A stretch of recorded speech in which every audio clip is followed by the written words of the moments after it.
So my name's Adam Muggleton. Thank you for coming to hear me today. I'm going to talk to you about staircase pressurization systems, the systems that nobody really wants to own, like, or love. Commissioning the staircase pressurization system is a bit like accepting your Microsoft Office license. You just click don't read it, don't do any due diligence, right? So I'm going to talk to you about commissioning from a systems point of view, right? So I've been lucky enough to work in 21 countries, and one of the few constants is staircase pressurization systems pretty much suck everywhere and no one owns them. But the best approach, in my opinion, to do this is commissioning on a systems basis rather than an equipment basis. So one of the cultural things I've noticed in the US and Canada, there is a tendency towards equipment-based commissioning rather than systems. So for me, there's a chill water system, but if you're a chiller guy, there's just a chiller. If you're a fan core guy, you're just a fan core, right? So this is really coming from a systems perspective, and I'm going to talk to you about commissioning, but from the design phase to construction phase to the actual commissioning phase, and breaking commissioning down to functional performance testing and IST. So before we get going, can I just have a quick show of hands? Who in the room is a TAB firm or a TAB practitioner? Stick your hand up. Okay, that's about 30%, 35%. And who is commissioning? Everyone else? Ooh, okay. Good to know. Should be interesting. Right, let's get going. So course description. Read that, right? Learning objectives. So what I want you to take away today is commissioning as a system, and a systems approach, and taking it from design phase. So one of the things I talk about when I talk at other conferences, commissioning begins in design. Anybody disagree with that? Right. How many people here have experienced starting commissioning from early design phase? Stick your hand up. That's not bad. That's about 60, 70%. That's pretty good. Some conferences, that number's a lot lower. And I guess we can thank Lee for that, which is good. So I want to go through design, construction, commissioning. I'm going to talk about some of the codes and the authorities having jurisdiction, how they play into it, and talk about post-occupancy testing as well. So this is me. I work for AESG. We're an international commissioning firm. We've got offices in London, Singapore, Dubai, Riyadh, and expanding. I have a podcast called The Edifice Complex, and I blog every week. My non-deployment is Building Whisperer, so obviously didn't get much attention when I was young. I need that attention, so please hit that subscribe button. Right, so let's get into it. What is essential is invisible. So in my experience, now I started work on the 1st of December 1980. I'm old, right? Nobody really owns the staircase pressurization system, right? It's always sort of like, oh, he's doing it, oh, the TAB guy's problem, the control guy's problem, the fire guy's problem. It's never the main contractor's problem, right? So main contractor is the general contractor in America. So I put this thing out on LinkedIn a little while ago, actually. Who owns it? And this was a response. So who owns responsibility? Let's do a quick poll here. Who thinks the commissioning firm owns responsibility for commissioning the staircase system? Stick your hand up. Only one.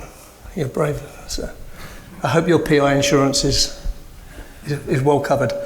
So, in my opinion, the engineer of record owns it, and until that is signed off by the authority having jurisdiction, they own it.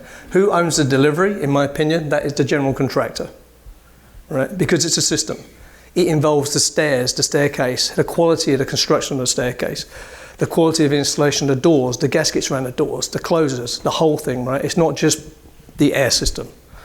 The fact that when I put this poll out on LinkedIn and it came back with this spread of answers, so 40% think it's the design engineer, 24% the authority having jurisdiction, 15% the main contractor, and 14% commission firm. The fact that that wasn't definitively for one thing tells you there's a lot of confusion out there, right? So, why do buildings not get handed over with zero defects? So you buy a car, do you have any expectation that there's a punch list with that car when you pick it up? No? There's no commission engineers for cars, right? Why is that? Because they work, right? It doesn't go through your mind that it's not going to start when you turn it on, right? My laptop, no commissioned engineers for that. Why? Because it works. But yet we've been building buildings for 5,000 years and we can't deliver a building with no defects. I've never met a client who says, here's a construction contract, I'm okay with 2,000 defects, I'll see you in 3 years' time. Said no owner ever, right? But it happens. So there's some research on this, and the bottom line is, there's a little graph there you can see. This was in the UK, where I come from, this accent is British. In the UK, there's a body, it's a bit like the Lawrence Berkeley Labs. They did this whole research on the built environment, and they said, why do buildings suck? Was basically the question. What are the problems? And the answer was 50% of every problem you ever have on a building is in the design. So when that goes out to tender, research has shown 50% of every problem is in the design phase, right? Which is why commissioning should begin in design. And then 40% was in construction. So what that means is if you walk around the building site and you see someone pulling something out that's been put in, that is a screw up being fixed, but it's a double economic loss, right? While they're fixing that, that costs time and money, which means also the job's not being progressed. So there's a double economic loss there. So that is actually a disaster if you're a construction firm, right? You don't want that. Now, when you get to life safety systems, there's an issue, right? So no one cares if the fan coil unit doesn't really work. You get hot, you get cold, no one dies, right? But we're talking about life safety systems here. So the problem is with staircase pressurization as an example, right? When do you care about that? When the building's on fire and you're running down the stairs, right? Until that point, no one really cares, right? But they are really important, right? Insurance is tied up with it. Life safety is tied up with it. It's a protection route for firefighters, right? It's a way of protecting the building and getting people out. So it actually does matter. Now, going back to the design point here. If you're a design team, what is your job? Actually, I'd argue you have one job, no matter if you're an architect or design engineer. Your job is to produce specifications and drawings that communicate clearly to the construction team what they need to build, right? It's not complicated. Anyone had experienced a set of drawings with 0 errors and omissions? Stick your hand up. 0 hands up, yeah, of course. So I've been working 40 years, never seen that. It's like the unicorn, you know, it's coming, but it ain't coming really. So, you know, why is there commissioning? Because buildings don't work out the box, right? Why should commissioning begin in design? Because 50%, I'd argue it's higher than that, but 50% of every problem you have is baked in the cake there. But if you can intervene during design with a commissionability design review and find a problem and fix it, that's a pretty low cost solution, right? It's better than ripping something out. So design phase actually matters. Now, the other thing you'll never see, you're never going to see, I don't know, the ASHRAE mag, and there's not going to be a person on the front doing a grip and grin photograph saying, I've just won an award for best life safety staircase pressurization system. Never going to happen, right? Who designs these systems? Is it the partner in the office or the super senior engineer? No, right? It's the intermediate person who was not paying attention when they asked for someone to put their hand up, right? So this is a problem, but this is a problem because when you do a life safety system, right? Do look at this slide. These are all the codes that are relevant. So if you're North American, if you're American, these are the codes you have to read, analyze, synthesize the information, pull out what matters, because codes are prescriptive, right?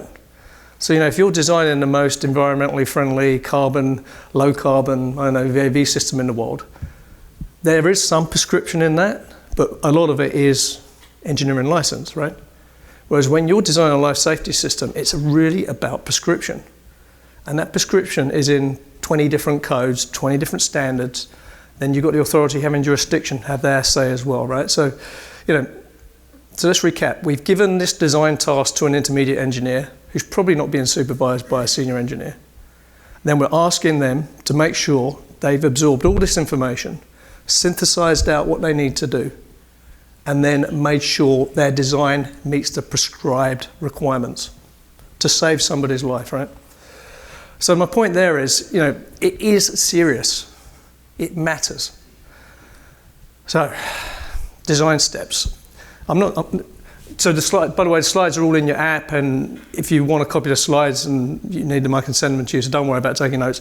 And I'm not going to read all this out to you, but this is the design procedure we're asking this intermediate person to do, right? We're asking them to synthesize all that information from the codes. Then we're asking them to follow this design procedure, right? So they've got to calculate leakage rates through shafts that they don't know the quality of construction on. Leakage rate through doors, they're taking it that the gaskets will work, and then leakage rate through ductwork. But when you see something that says add 50% factor for unknown leakage in shaft, add 15% factor for ductwork leakage, that is not a precise science, right? When you have to have those fiddle factors in, that tells you a few things. One, it's not precise science. Two, that means your design has to be robust enough to deal with that, right? It has to deal with all the variables of people running up and down stairs, the thing might come on or might not come on, but also it has to deal with variables in design quality, leakage rates, right? And it still has to meet the prescribed performance. So the point here is, even if you are the best designer in the world, there are still a lot of variables in, so your design has to be robust enough. It cannot be fragile.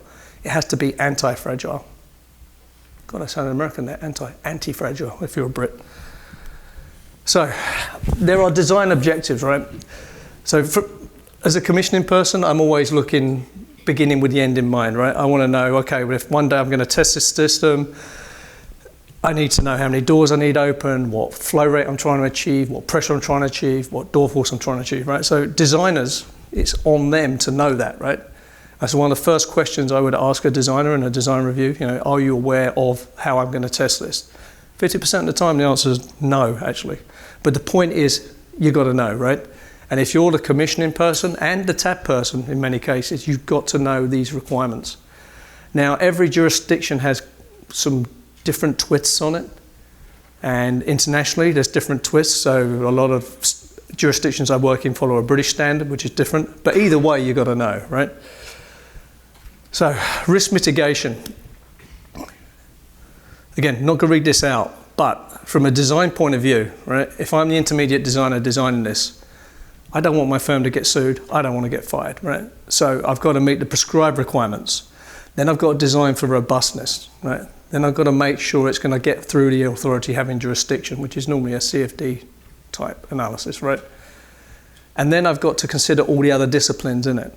So the point is, on a design review basis or a commissioning design review basis, you've got to look at those things as if you designed it. You've got to put yourself in the mind of the designer, and you've got to ask yourself these questions. Does this meet prescribed requirements? Is it robust? Is it going to fail? Is it going to come on? Is it going to meet that requirement? Are the door closers correct? Are the door undercuts correct? Right?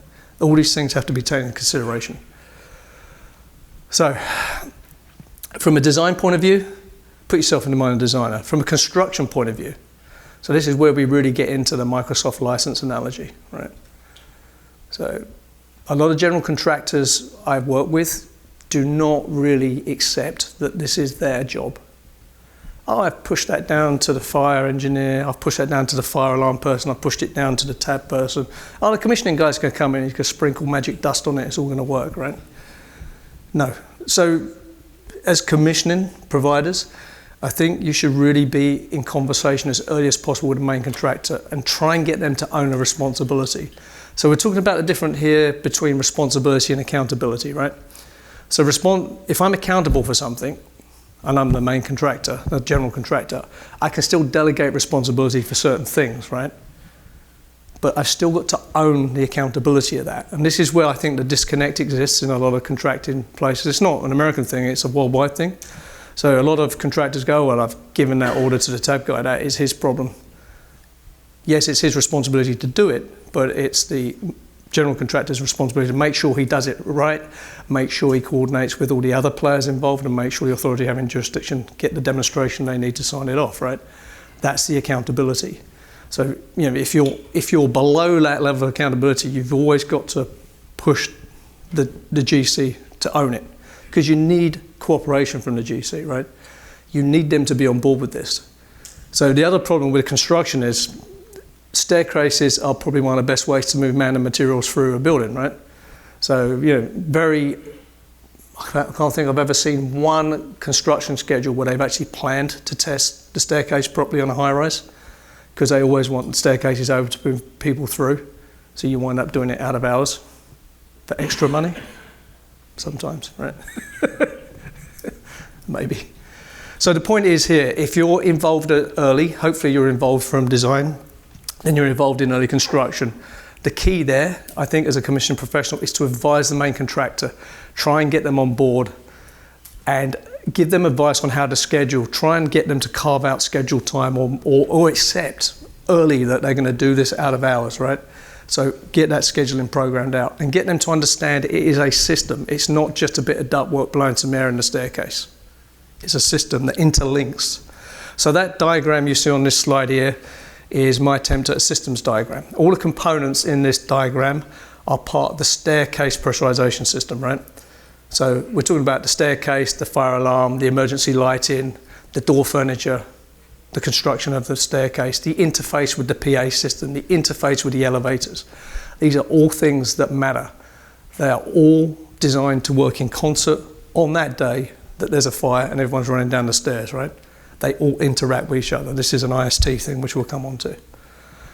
So let's talk about commissioning. There are 3 definitions, all of which I dislike to various degrees. So I'm in America, right? ASHRAE. This is the generally accepted definition of commissioning. So it's a quality-focused process. It's way too long, this definition. I hate it. I'll tell you why I hate it. Because it uses the word process, right? So the problem with the word process is it implies if you just follow these steps, everything's going to be great and good and all dandy. So I would argue you can follow a process and still get nowhere. What matters is the rigor brought to that process, the technical ability and expertise brought to that process, the evidence that things have been done. So when you go to a job and you get these really thick binders full of tick lists, beware. That is like an inverse correlation to actual work that's been done, right? What matters is testing. So the UK, I had to get the Brit thing in there, right? I'm a Brit. So the UK definition of commission is this: advancement of a system from a state of static completion, i.e. just before power's on, to full dynamic operation in accordance with specified requirements. It's a one-time event. I like that. It's concise. It's systems-based. It doesn't imply process. But the best definition ever is Ronald Reagan. Trust but verify. Very cleverly used a Russian proverb against the Russians, which I thought was genius, right? But this is it, right? Commissioning answers the how question. How is this building green? How is it low carbon? How does it meet spec? How does it perform, right? The authority having jurisdiction, they come and want the how question answered. If you're the authority having jurisdiction coming to inspect and have something demonstrated to you, your question is, how does this meet the spec, right? How can I sign this off? Does it meet spec? So commissioning answers the how question, but you answer that through verification, through testing. It's not sitting in your trailer ticking boxes. I hate the word checklist, right? So checklists have a place. Pilots use them, right, to make sure they don't miss anything before takeoff, which I'm very happy about because I fly a lot. So there are some places for it, but tick lists, checklists, the BSA use the thing, the checklist. And the checklist, the problem with a checklist is, if you see a checklist all ticked, it's implied that all the work has been done on that, right? Yeah, it's super easy to sit in that trailer and just tick that thing, drink that coffee, right? Oof. So beware the big, heavy checklist report, right? You want the how question answered every time. And that's your job as a commissioning person and as a TAB person. How does this system meet spec? How does it perform, right? That's what we're about here. So this is the other thing I put out on LinkedIn. Staircase pressurization, who commissions it? And of course, everybody had a different answer to that. So this is an industry that's been putting up buildings for how long? And fire matters, life safety matters, and yet there's no real clear agreement about who commissioned it, right? So I would say my answer to that question is the commissioning engineer, authority, or agent, whatever part of the world you're in, does it, right? But that person does it as an independent third party and reports objectively on that performance. But it is the commissioning engineer's responsibility to test it, but it is the general contractor's accountability to make sure it's all done properly and handed over in accordance with prescribed requirements, right? So this shouldn't be confusing, but again, it is confusing. Now the good news is NFPA have been around a long time. It's driven by insurance, which basically is Latin for money. And there are, in the US, there's very well documented requirements and there's very well documented procedures that have to be done. So NFPA 3 and 4, who is aware, by a show of hands, who is aware and uses these documents? 1, 2. So that's about 5–10% of the people in the room. Now, I'm shocked always at how few engineers specify these documents or even know they exist. So I'd encourage you as commissioning providers to bring these documents to your clients and use them because there's legitimacy in it, right? NFPA, super legit, right? Insurance, super legit. So my point here is, on top of all the standards we had on one of them earlier slides, if you're the designer, if you're the commissioning person, there are standards that are out there. AEBC, actually, from a TAB point of view, AEBC even addressed this, and AEBC have standards for balancing, right? NFPA have standards for functional performance testing and IST. So we should be using them, right? So it's not just I walk through the job, do some tick lists, wave an anemometer around. It's not that. It's what's in these documents. And they do call out the requirement for qualified independent testing. That's what that call out's for. So good on them. I like that. So America's one of the few jurisdictions that have documents dedicated at a really sort of important level to functional performance testing and IST. I'm working on a new commissioning code in the UK to try and get that in there. Anyway, let's move on. So let's talk about the commissioning process, right? From design all the way through to handover. So these are the documents you've got to get involved because our job is a game of documents, right? It's not a Game of Thrones. So documents matter, but the content matter, right? So as a commissioning provider, your job is not to take the design responsibility off the engineer. Your job is to review all the design documents out there and check them for commissionability, right? So these are the documents we need. I'm not going to read them out because you can all read. But really, what really matters here is the owner's project requirements. I love that. That's a good Americanism that's spreading around the world nicely. You know, going back to the design thing, you know, why are design documents horrible? One of the reasons is because owners are not great at asking for what they want. So an owner just says, oh, give me a LEED Gold building, I want a LEED Gold building. Actually, that's not really helpful if you're a design engineer or an architect, right? There's 1,000 ways to do a LEED Gold building, probably a million ways, right? So you've got to be specific. So the owner's project requirements, actually, I think is a really important document. But what needs to be included in that is the life safety aspects and the testing that's going to be handled. Because if you start documenting that early, you can start getting that expectation into the tender documents and the bid documents, right? And then the fire strategy, that's a really important one, obviously, because the authority having jurisdiction needs to be on board with that. But these are the documents that are on this list you've got to review as part of your commissionability review.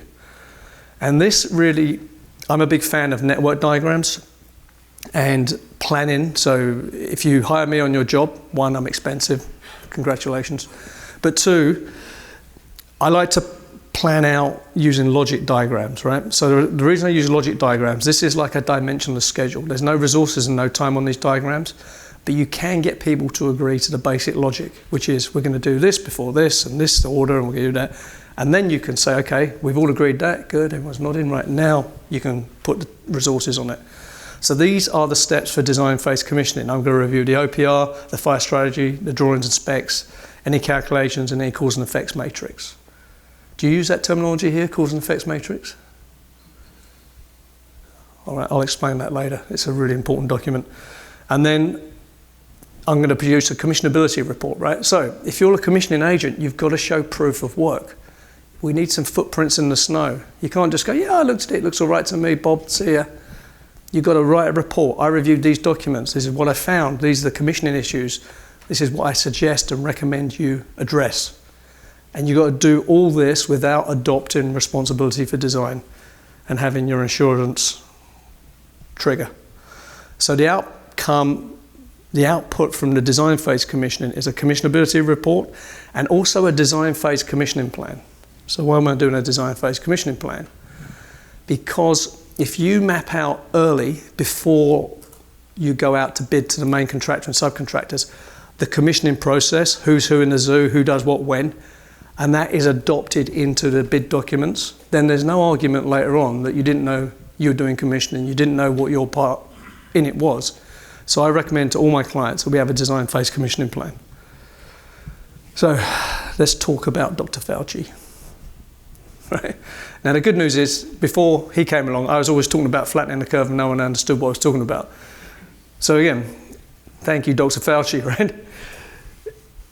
If you take the premise that 50 to 80% of every problem you're going to have in a job is baked in the design cake, and you can, if you're doing a commissionability design review, the game is how many problems can I find and address cheaply before they become expensive.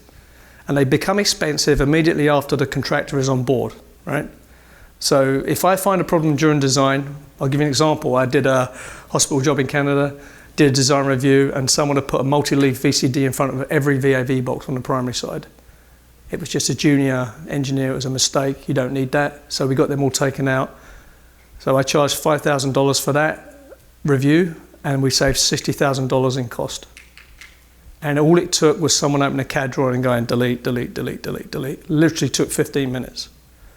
Now, if I'd have found that in construction, one, them dampers would be in there for the next 30 years fully open, never being used, and it would have been too embarrassing and too expensive to take them out, right? So that is a value, a clear example of value from design review, right? The problem with finding examples of value, they're normally retrospective, right? It's really hard to go in and forward that. So the point is, if you can find things early, you flatten the curve. You have a choice on a job. You eat your problems late and expensive, or you eat them early, right? When you're playing the hard contractual game and pushing things down, you wind up eating all your problems late and expensive. And then the game becomes who owns the money. KPIs, let's have a quick talk about KPIs. So if you're a project manager, the KPIs are cost, time, quality, right? The whole triangle, all good. I would argue the best KPI on any job is how many RFIs have been written. Right? So what is the job of the design documents?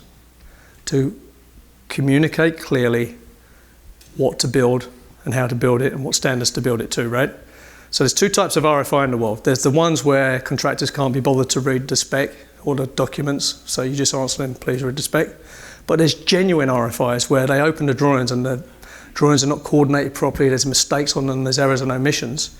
And those RFIs lead to change orders, right? Because if it's a legitimate question and they found a problem, that means there has to be a cost-based solution to that, right?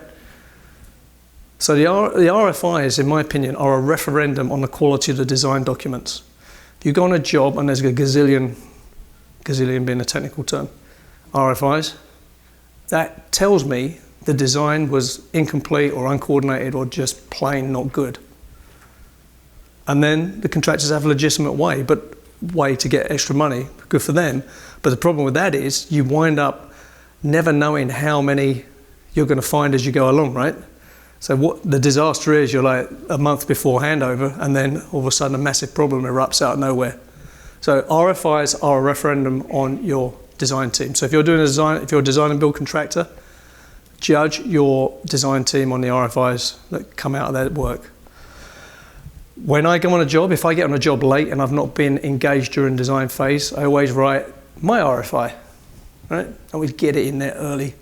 And I write what's basically on this slide. Again, I'm not going to read it out to you, but please tell me what standard you designed this to, what I'm testing it to, what's the design leakage rate of the shaft, what's the design leakage rate of the ductwork, and get an answer. Some answers, sometimes they just plain don't answer them, right? And then a method statement. Do you guys work with method statements here? You don't really do that in America. No?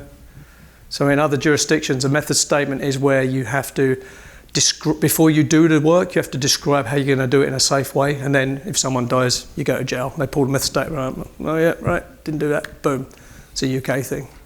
But, yeah.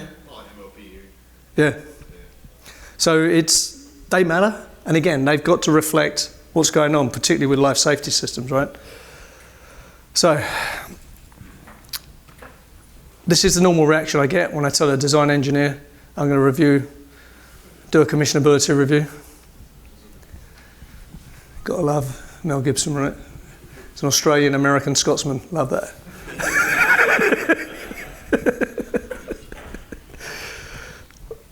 I just want to, you can't emphasise this enough. I see a lot of tab engineers and a lot of commission engineers adopting design responsibility without knowing it. You have to be careful how you write these reports. You have to clarify what you are and aren't doing. And what you're not doing is a first principles design review, right? That's a design engineer of records job. You are checking that 80% of this work is commissionability. Is everything here I need to commission this? Is there anything missing? Is it all in the right order, right?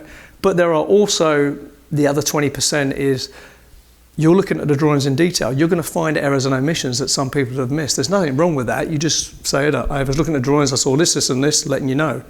Or you see good practice issues. I don't think there's any code in the world that says you can't have 20 foot of flexible duct, but if I see that, I get a little bit triggered, right? Because it's just not a good idea. But there's nothing that says you can't do that. So that is a good practice observation, right? It's good practice to do X, Y, and Z. You can say that as long as you caveat it, that you're not, this isn't a design intervention. This is, I see this. Do you, engineer of record, want to take that on board? And it is the engineer of record's job to take your commissionability review and answer it. Yes, I see what you're doing there. No, I'm okay with that. Right, boom. And then it's on the record, right? So do not adopt design responsibility. And try, does anyone here do design phase commissioning plans? Anyone done that? Got one, yes? That's good, there's a few. Right, that's good. You're doing it anyway, right? You're writing that plan anyway, whether you're doing it late or early. Do it early and get it into the job early, and then people can't say they didn't know, right? That's the point.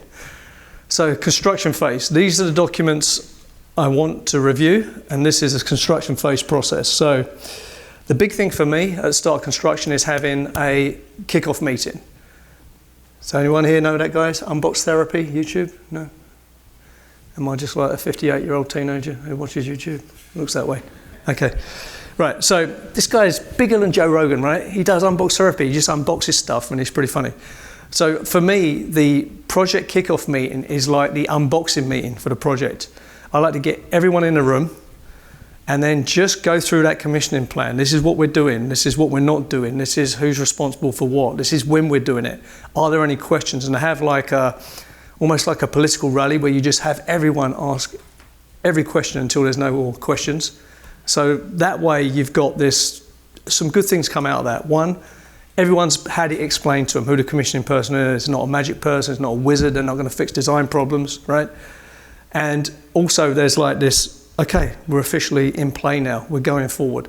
And you can't say you weren't there, and you make yourself accessible, and you make yourself, I treat it like almost like a kick-off meeting and seminar, assuming most people don't understand commissioning, which is pretty much most people.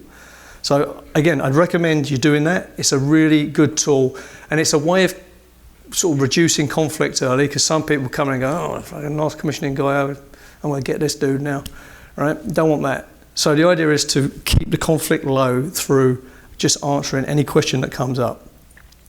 And this network diagram here, this is the construction phase commissioning process, set out in logical order. I can't read it here because it's too small on my screen, so let's carry on.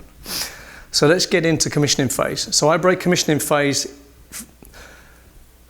as a Brit, we talk about static completion. What that means is the installation 100% complete before startup and power on, right? So all the grills there, all the devices fitted, you know, all the doors on.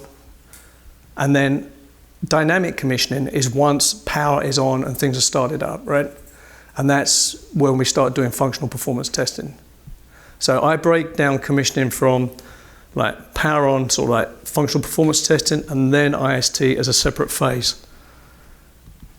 And this is what I'm doing here. God, I wish I could read this slide. Anyway, these are the things. So what we're emphasizing here, if you look at the first block, right? So there's emergency lighting and commissioning. Now, functional performance testing for me, and I think this is correct, and I'll fight anyone to the death who says otherwise, is about the system, right? So I am functionally performance testing the emergency lighting system, the backup power system, the air system, the fire alarm system, right? So at this phase, I'm not interested in how they interconnect. I'm just making sure that they're started up, they're tested, and they work individually as a standalone system. And they can be done in parallel, right? You know, the tab guy can work in parallel with the fire alarm person, right? There's no problem with that, right? Then the test and balancing person is going to wrap up, and hopefully that's when we start getting into the, you know, is this really working or not? Because it's the test and balancing person, it's the first person that works out if there's problems with pressure, airflow, door closers, right? These are the people that really start getting into the what's really going on. So has anyone here tested a staircase pressurization system, had it go through, no problem first time? Anyone? Okay, that's consistent with everywhere else I've worked as well.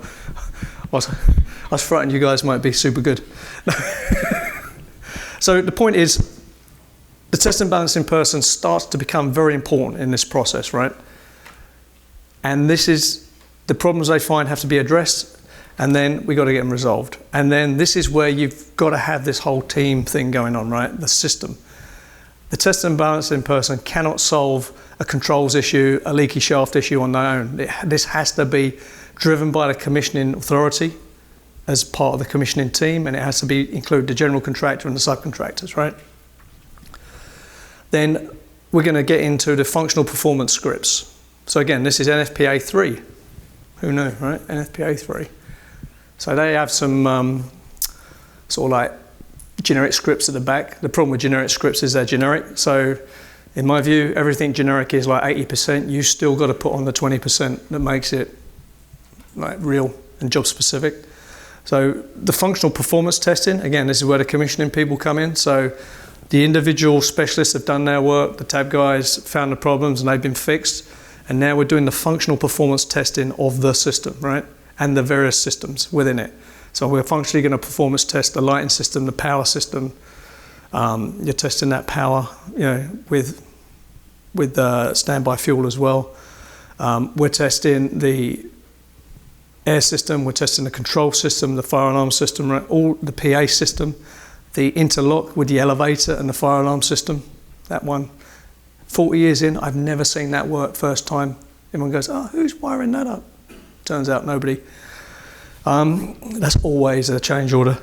So you're making sure that's done, right? So at the end of this process, individually, you'll be able to put your hand on your heart and say, individually, these systems all work, right?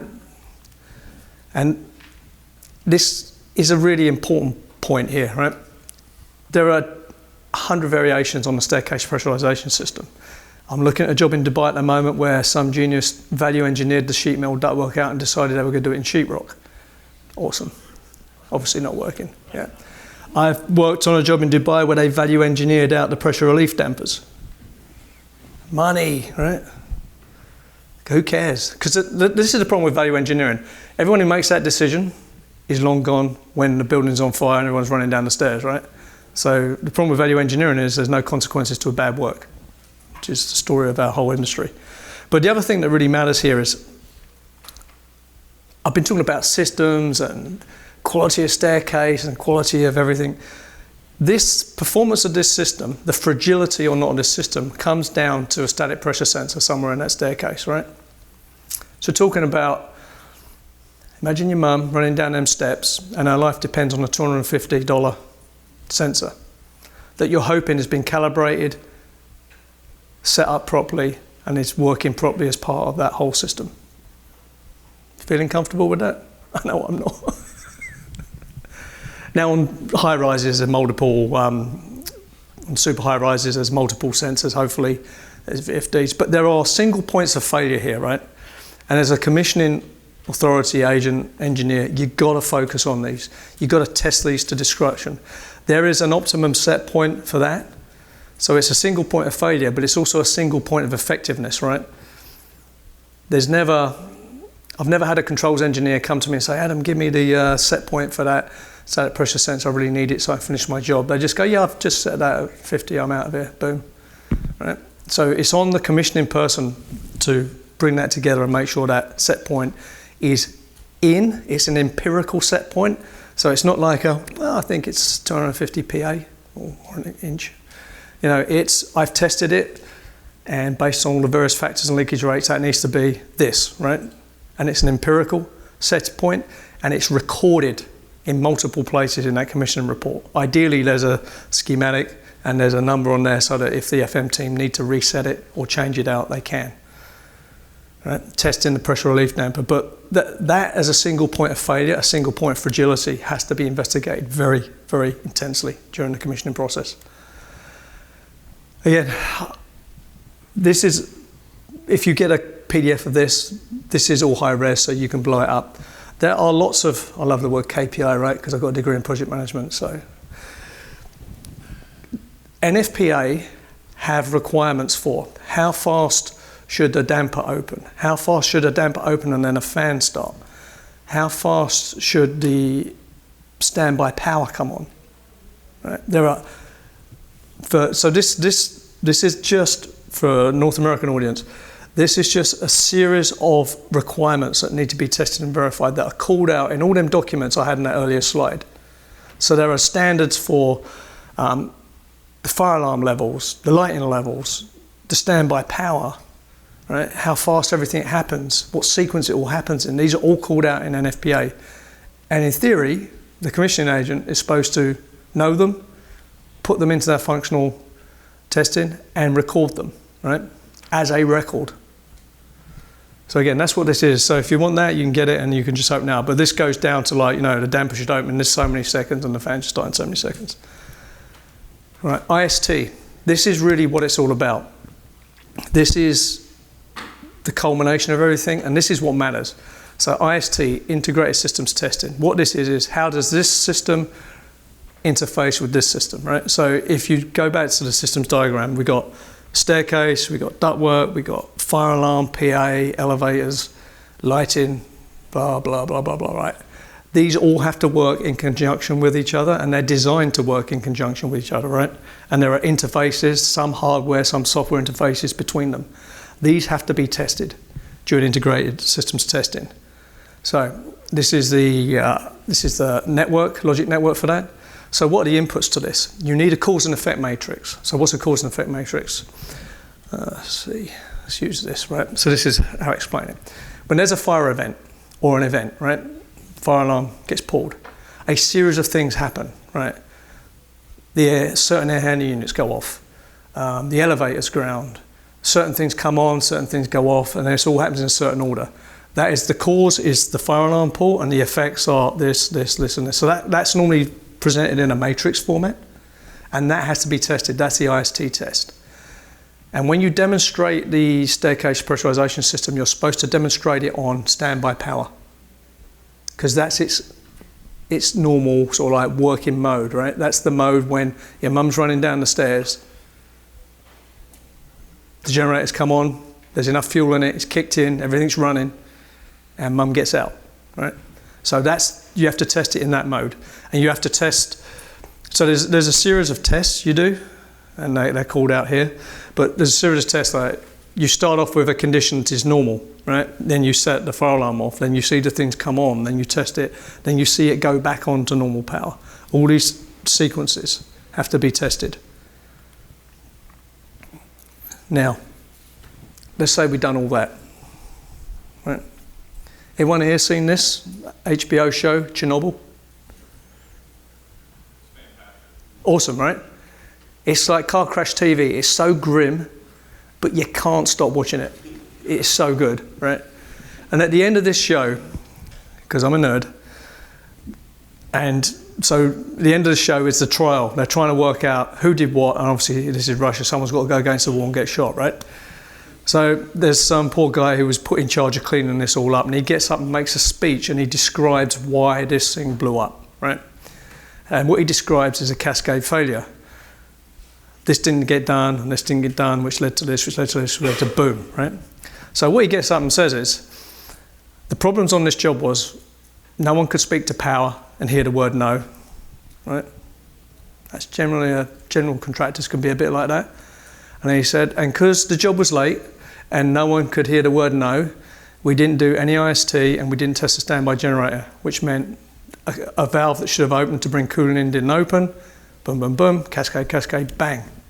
So Chernobyl, turns out, blew up because it wasn't commissioned properly with IST testing.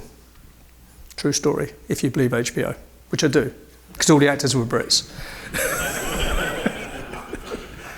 But, you know, it's, when I read that, when I was watching that, on my third beer, because it's all a bit depressing, you realise you've seen that movie, right? I've seen that movie on big jobs where they're late and everyone's got reputations at stake and, you know, damages are going to kick in if you don't hand over. So what happens? Don't tell me no, son. Come in and get that done, right? Oh, you've got to test that, do that out of hours. If you can't do it, don't worry, we'll push it into later, and later never comes, right? And with fan coil units, you know, doesn't matter. You get hot, you get cold, no one dies. Low safety systems, it really does matter. And because there's this, like, who owns it? Is it the authority having jurisdiction? Is it the professional engineer of record at the end? And they're not normally there at the end, right? They've moved on to another job, or Fred's not with this firm anymore. You know, it just gets shuffled under. So the Chernobyl effect is actually real. So we're at the end, very close to the end now, you'll be glad to know. Commissioning is not about reports. I know I've already had a kick on the head of checklists, right? It's about action. There's two types of commissioning. There's process-based commissioning, which is why I don't like the ASHRAE definition, which is all paperwork driven, and it implies that if you follow this process is all good, and it doesn't explicitly ask you to have domain expertise or technical knowledge, right? The conceit is I follow this thing, I fill these forms in, I've met my requirements. Technically you have, right? Is that good? No. Commissioning is about results, not reports. All the commissioning report is a way to memorialise for the record the performance of that building when you hand it over, right? It is not a thing on and of itself, it is just a record of all the work that's been done. If it's an iceberg, the tip is the report, and all the work that's been done underneath is the mass of the iceberg, right? So, you know, it's about outcomes. And as a commissioning authority, you have to answer the question, how did this system perform? How does it meet the prescribed requirements? Now, in the UK, there was a terrible fire a few years ago. A lot of people died. And Brits being Brits, they wanted to put someone in prison, it's a bit like Russia. And they couldn't find anyone to put in prison, and it made them mad. And they're redoing all the building regulations, which is building code. And they're doing a thing called the golden thread. So next year, within a year's time, there's legislation coming out, which means every design decision you make on a life safety feature is going to be recorded. So it's going to be accountability via identity. The genius of Facebook was bringing identity to software, right? So what this means is if you make a design decision or any decision related to that system, your name's going to be on it, and heaven forbid someone dies, they're going to go through that and work out who effed up, and you're going to jail. You can watch that come here. Things tend to get over the Atlantic about 5 or 10 years later, so you can enjoy that. I'll be retired. But this will come to commissioning people, right? Because the design matters, and then there's the proving the efficacy of that system at the end to hand it over, right? So that golden thread is what they're calling it, is going to reach all the way down to commissioning, in my opinion. So the report is a record, and these are all the documents that should be appended to that record. I'm running out of time here. So one more thing, post-occupancy testing. Again, NFPA are awesome at calling this out. So we've all done our bit, right? We've gone, we're on to the next job, our LinkedIn profile's been updated, I've got my new pitch, I'm looking good, right? And we're gone. Then the FM team come in. They have a requirement to test these systems every 6 months and every year in certain ways, depending on what type of systems they are, and keep a record of it. So if there was a fire in America and an insurance company phoned me up and said, Adam, I do not want to pay this claim, get me out of it, I would just walk into that job, go to the FM team and say, show me all these test reports ever since this building was handed over. Show me you've done it, show me the records, I want to see the results. Pretty sure I won't find that. And my client would not be paying that claim. But again, we are moving to a world of evidence-based design based on identity and evidence-based results based on identity. At some point, it is not going to be possible to dodge these things. So we should try and get our clients on board with this. Commissioning records are evidentiary records, right? They matter. And if something goes wrong, they will definitely matter because some lawyer's going to get hold of them, right? So make them right and be accountable for it. But one of the things I do in the wrap-up meetings, I try and have a meeting with the FM team and make them aware of their obligations to test these systems. A lot of them will do the generator test, you know, like turn the generator on, do that. But I don't know any of them. I've never met anyone who does the actual testing and record it. So these are called out on these slides. So that's it. Whew. 5 minutes, Q&A. Okay, go.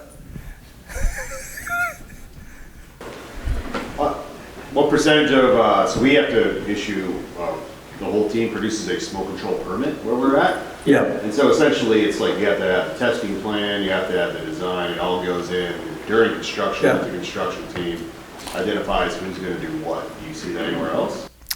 No, so again, different jurisdictions have different requirements, and America's like 50 jurisdictions now together with paper clips, right? So everywhere you go, there's a different requirement. So the permitting system is very strong in the US. My experience with that is, yes, that permit's in place and there's a plan there, right? It's the follow through that's normally missing, the execution of that plan and the testing, the evidence and the report. And so it's a bit of a collective hug. Oh, well, I've got the permit, we're all good, right? And then the thinking just stops at that point, right? It's a bit like design engineer of record designs a staircase pressurization system, right? He's a professional engineer, stamps that drawing, boom, good. 4 years of college paid off, right? Authority having jurisdiction comes along, and he's seen the CFD, he's seen that stamped design. That guy's been to college for 4 years. He must know what he's doing. He stamped that report. I can just say yes to this, right? And then there's this gap of evidence and testing and verification, which historically we've all got away with to some degree.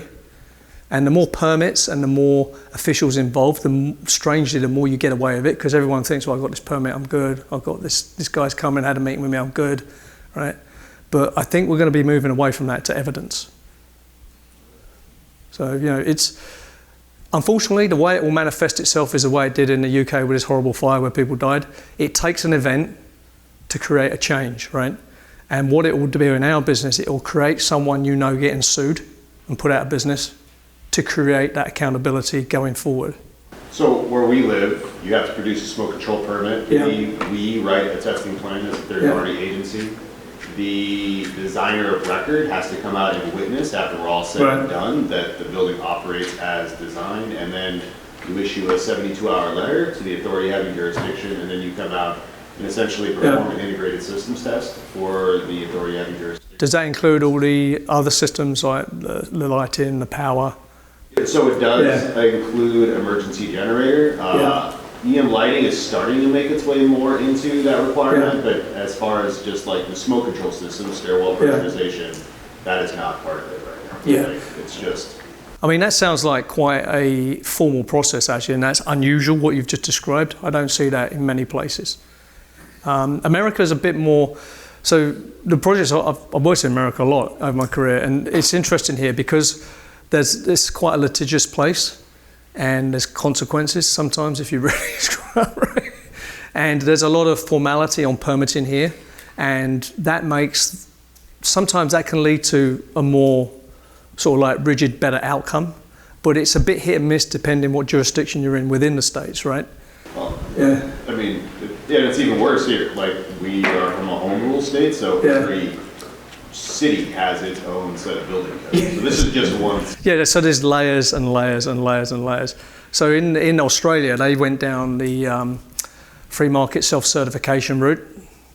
Fast forward 5 years, there are several towers. There's one in particular in Sydney that is literally falling down because everyone's self-certified it to death and value engineered it to death, and there's cracks, there's high-rise.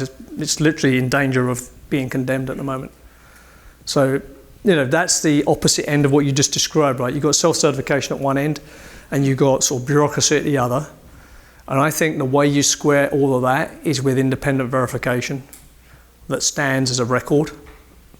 And then if there's something going wrong, you can go, right, well, we verified it on that day, what's happened since, or was that verification correct? Was that performance actually met? But I just think accountability, evidence is just going to become more and more and more part of our daily work, right? The days of winging it and tick listing it are coming to an end, as along with my career, so that's good news for me.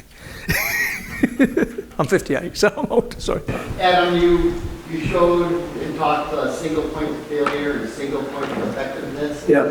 I've seen designs already with multiple. I mean, do you have we know the engineer record as you're talking about is the owner of this, but do you have your personal preference of seeing if there's multiple, or do you like that single point of failure? I like to see more than one sensor. I like to see more than one sensor, even in a low-rise or mid-rise building. Was it one is none and two is one? You need two. If this is someone's life might be on the line here, you need two, right? But if you're the cost engineer, value engineering that out is easy, right? It's only 5 stories, let's just have one. Honestly, where we are, that we get rid of the sensors and just do when the smoke control system is enabled, the fan just runs at a set speed. Because those doors in a dynamic situation are opening and closing, and if you're testing with a pressure sensor that is under static conditions, that's not realistic for giving people 5 minutes to get out of the building. So I like those designs where it goes flat out and there's pressure relief damper to make sure the doors all can open. Because that for me is robust because it's simple. So this is the other sort of conundrum, right? It's got to be sustainable, it's got to be, and everyone reads that as complexity. The most sustainability is born in simplicity, and resilience and robustness is born in simplicity, right? So I love those systems because they work. I'd feel more comfortable with that, signing that off, than just about anything, quite frankly. Because the minute you've got like this $250 static pressure sensor in there, that's a point of failure. Someone might knock it off, someone might not calibrate it, wires could come, there's so many things that go wrong with that, right? Am I on time? Am I on time, or? We need to maybe take one more question. Okay, anyone? Okay, all right, so if you need a copy of anything, or let us know. If you want to contact me, please contact me. I'm all over the internet like a crazy person, so, and I don't get much attention. Thank you.